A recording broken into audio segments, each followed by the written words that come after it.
What's up, Giants fans, Hub watchers, YouTube subscribers, Twitter and Instagram followers? It's your boy Noname, and it's that time of the week again, back at it with another New York Giants game preview. This time, Game 3 of the preseason against the Cincinnati Bengals. Scheduled to take place on Friday, August 23rd. Now, this is I guess the big preseason game. A lot of people call this the quote-unquote dress rehearsal for the regular season. This is normally, and I do say normally, usually where the first team of the both offense and defense, where the starters come in the game and stay in the game for more than just a drive. They're usually in there for a quarter, sometimes even 2 quarters in the past. And I say normally and usually because just of the way that every team has approached the preseason in the past couple of years, wherein they don't really do a dress rehearsal game anymore. I'm pretty sure we saw something like that with the Patriots last year. It's one of the main reasons they kind of get off to a slow start, because their preseason is really the first regular season, the first 4 regular season games. And a lot more teams are taking that approach, whereas they're just completely avoiding putting in their starters for an extended period of time, even if they do put in their starters. So I'm not sure how we're going to see our Giants starters in there, how long we're going to see them, how long we're going to see the Cincy starters in there. And of course, as you all know, it has its advantages and disadvantages. The biggest advantage being, if you don't put your starters in there, nobody's going to get hurt, nobody's going to get injured on the field. And if by some terrible miraculous accident off the field they do get injured, it's not on anybody's head. And the disadvantages are your players kind of get off to more of a slow start in the regular season. It takes them a bit more time to get used back to the up-tempo of regular season football and how hard-hitting it is and all that. It just takes them a while to adjust back into the game. Now, me personally, I would like to see the starters go in, and I do mean like all the starters, versus the Cincy starters. And that's the only reason I would want them to go in, is if we're going up against the first team defense of somebody else, and if our offense is going up the first team, and if our defense is going up the first team offense of another team. So I would like to see how they perform against an actual NFL team rather than some backups or second string, third string guys. I like to see how the full first team offense performs. See how this offensive line holds up, which has been doing a good job so far in the preseason. And that's a pretty good segue for me to start talking about what I'm looking for this game. As we all know, last game we came out with the win. I think it was 33-13 last week, and basically everybody was on point. The offensive line performed amazingly. Eli Manning had a good performance. The receivers were good. Even the running backs, the backups were good. Our defense was definitely present. We were definitely there with the pass rush. Got 3 sacks in that game. We were there in good coverage, and even our linebackers were playing good. Like, everything was on point. Everything was a check mark.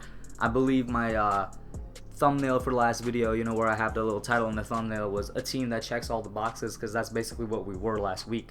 And that's what I'm looking for again this week. I'm just looking for consistency. I'm looking to see if they could bring over all of those things over here into this week in Cincy in the quote-unquote dress rehearsal game. I'm looking to see how the first team offensive line performs, if they still hold up well, if they provide a good pocket, if they can get a push for the run. Looking to see if the backups still perform as amazingly as they did last week, because it's good to have depth at that position.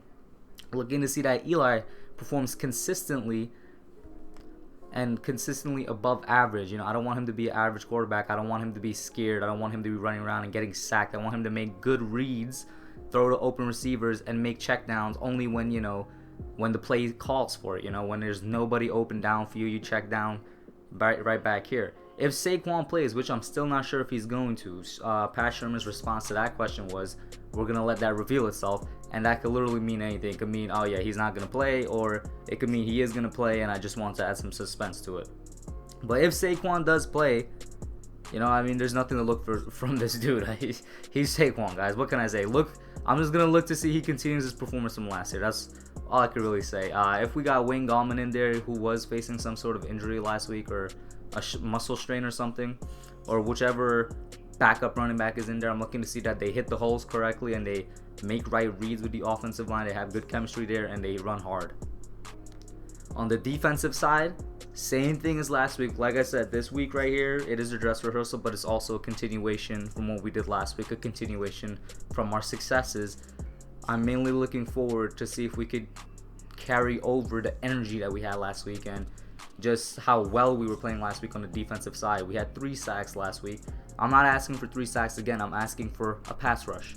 That doesn't necessarily mean sacks. It means getting good pressure on the quarterback, and that's exactly what I'm looking for this week. I'm looking to see Lorenzo Carter, if he's in there for a nice amount of time. I want to see him get some pressures, maybe some sacks come from it. I want to see a little bit more of Marcus Golden, who stood out last week, was one of my picks to stand out last week.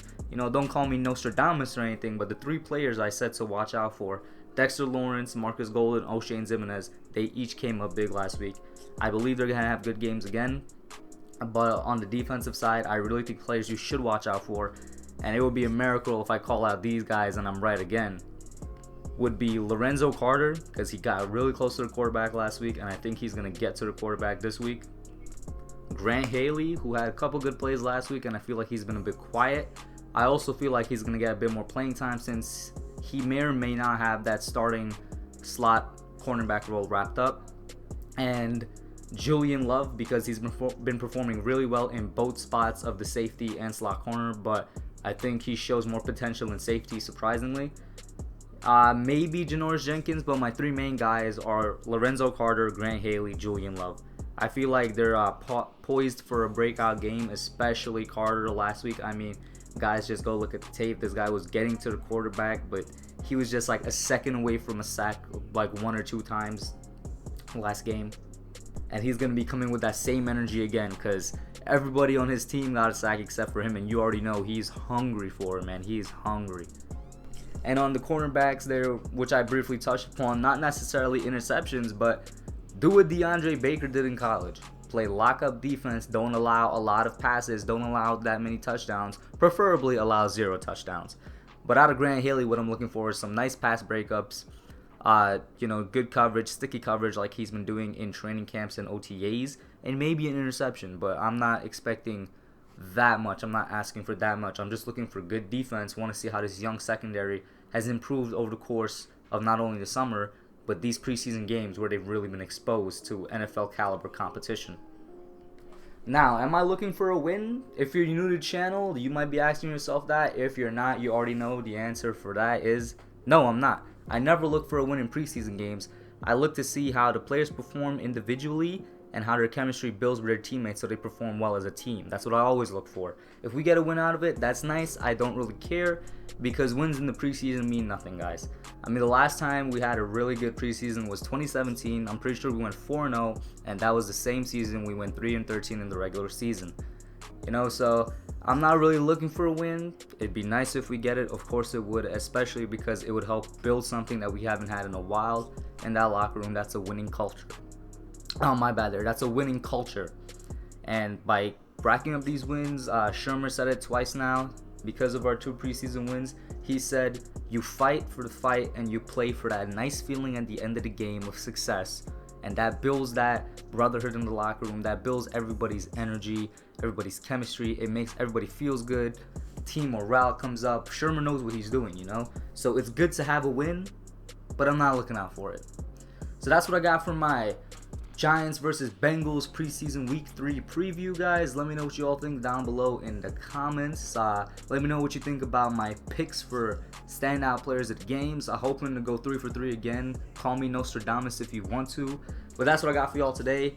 I'm out. Alright, guys. Thanks for watching. Put your comments down below. Make sure you smash that like button, subscribe, and turn on post notifications. Until next time, I'm out.